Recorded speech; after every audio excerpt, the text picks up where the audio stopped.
Сәлем достар, дәмді арнасына хош келдіңіздер.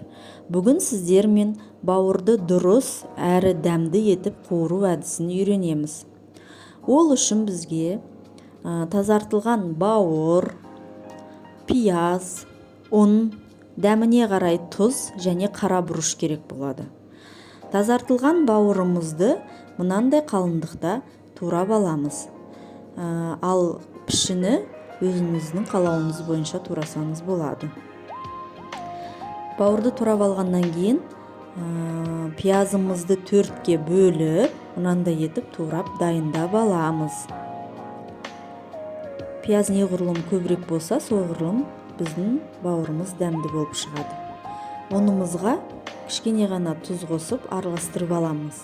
Ескере кететін жайт, біз бауырға тұз қосқан жоқпыз. Енді қызып тұрған табаға күнбағыс майын құямыз.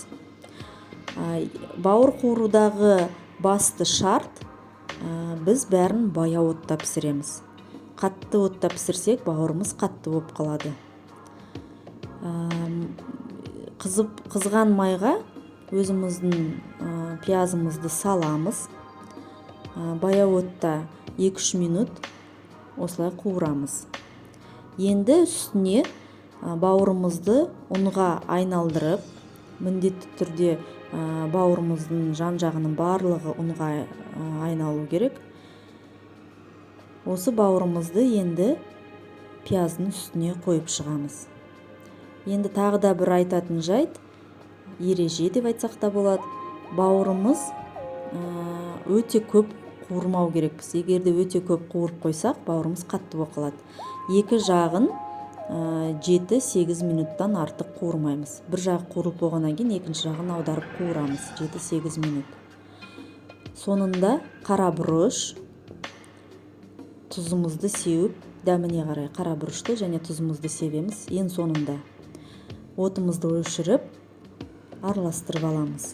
Міне, осымен біздің бауырымыз дайын болды. Өте дәмді, өте жұмсақ, өте балғын болып піседі. Егер де видеомды соңына дейін қарасаңыздар, лайк басып, комментарий жазуды ұмытпаңыздар. Каналыма тіркелуді ұмытпаңыздар. Алда әлі тағы да қызықты, өте жақсы, өте дәмді, оңай дайындалатын тағамдар болады.